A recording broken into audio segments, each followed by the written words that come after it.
The book, The Subtle Art of Not Giving a Fuck, was written by Mark Manson. Mark Manson started his writing career as a blogger in 2007. This blog still exists today and is read by over 15 million people each year. However, after starting his blog in 2007, Manson then turned around to self-publish his first book in 2011 called Models Attract Women Through Honesty.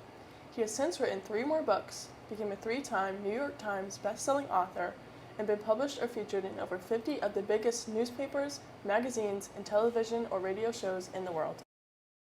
The Subtle Art of Not Giving a Fuck really focuses on giving clarity to what we as human beings choose to find important in our lives, and it shows us that we often tend to care way too much about the things that truly don't even matter. In Chapter 1, Don't Try, Manson really hones in on the story of Charles Bukowski. Charles Bukowski was an alcoholic gambler who never got published until he was in his 50s. We are told that even after making it big, Bukowski still knew his reality and accepted his fate as a loser.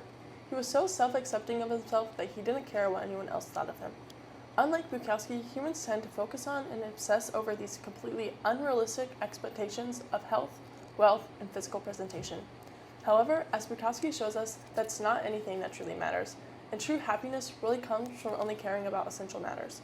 And you, my friend, are always choosing what to care about. In relation to the Charles Bukowski story, at the end of Chapter 1, Manson summarizes the backwards law by British philosopher Alan Watts as this: the pursuit of a positive experience is itself a negative experience, and the acceptance of a negative experience is itself a positive experience. In Chapter 2, Happiness is a Problem, we are introduced to the hedonic treadmill and the Buddhist principle dukkha. The dukkha principle is summarized to say that life is suffering and all humans are naturally slightly unhappy. Manson adds to this principle by saying that the idea and pursuit of constant happiness is harmful, and those that focus on it struggle to handle negative emotions and often develop unhealthy habits to deal with them. The hedonic treadmill, however, says that once we acquire what we believe will make us happy, we just find another problem. It is focused on the idea that problems never stop. They just change.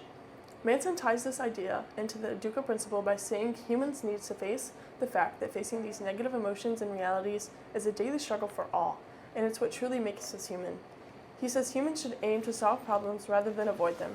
Rather than to aim for a life with no problems, aim for one full of good problems.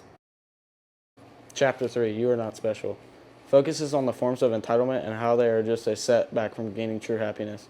Grandiose narcissism says that because I'm the best and everyone else is the worst, that I'm the one that deserves to be given special treatment. Victim narcissism, however, says that because I'm the worst and everyone else is better, I'm still the one who deserves special treatment. Manson goes on to say that no matter what, humans that suffer from either form of entitlement are self-absorbed and believe everyone and everything in the world should cater to and revolve around them. These high self-esteems and narcissistic egos are very bad for realistic, emotional reality of humans. In the words of Manson, however, success is not the product of high self-esteem, but of the constant need of the one to improve. Chapter 4, The Value of Suffering, tells us about the relations between happiness and the scientific method. Manson says our values are that of hypotheses, our actions as experiments, and our outcomes as data. He says that uncertainty is good and suffering is inevitable because it is biologically useful. Anything worthwhile in life is won through overcoming its associated negative experience, and any attempt to escape that negative will only backfire. Manson tells us that we often make decisions based on results and not emotions, while we also tend to only focus on the bad values in life. These bad values always tend to put off a more sustainable and good living, while good values is what ultimately will lead you to success and happiness in life. Who you are is defined by what you are willing to struggle for. Mark Manson. Chapter 5, You Are Always Choosing, says that everything in our lives, whether good or bad, positive or negative, is all a result of our choosing. Manson says while we may not control exactly what events happen to us in life, we can always choose how to interpret them and how to respond. His definition of a successful person is one who can take responsibility of their reactions to negative circumstances. Manson gives the example of William James, who was a very successful American psychologist. In 1872, James' life fell apart so much he contemplated taking his own life, but instead he decided he would conduct a year-long experiment where he would take full responsibility for all negative experiences in his life. After 12 months, his life significantly improved, so much so that he called it his rebirth. Manson then proceeded to bring a wrap to the chapter by saying this: "With great responsibility comes great power." Chapter 6. You are wrong about everything. It tells us that doubting both ourselves and our actions often is good and will assist to helping us constantly improve over time. We are told that most ideas and beliefs we hold to be true now may very well end up being false and some even ridiculous in the years to come. Because of this, Manson comes up with his law of avoidance. That says the more something attacks our identity, the more we will avoid it. And because of this, humans need to start identifying themselves more loosely. Manson then explains that constantly asking yourself these three questions will help in this loose identification process. What if I'm wrong? What does it mean if I'm wrong?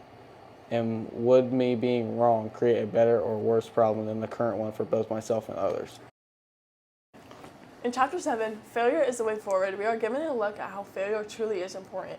Our struggles and how we deal with them ultimately determine our success. Our own personal tragedies are what will lead us to a positive change. Manson tells us to look at it in the sense that to become an expert in anything, you must first fail a countless number of times. However, humans often fear failure, and this fear leads to stagnation. We often use failure as means to stop trying, but Manson, however, suggests using it as a sign to keep trying and fighting. He also introduces us to the do something principle and says that action will always lead to motivation. So if you're stuck, do something.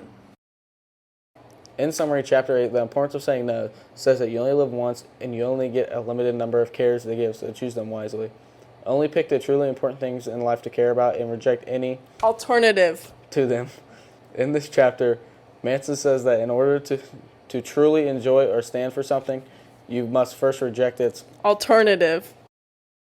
In Chapter 9, And Then You Die, we are ultimately given the impression that all events and decisions we make leading up to death is how we can truly make a immortal, lasting memory of ourselves. Manson says that death is the way in which all of life's meaning is measured, and he finds it amazing that we face death every day and still choose to fight on. Now, in conclusion, always remember the three subtleties to Manson's Give a Fuck framework. 1. Not giving a fuck doesn't mean being indifferent. It means being comfortable with being different. 2.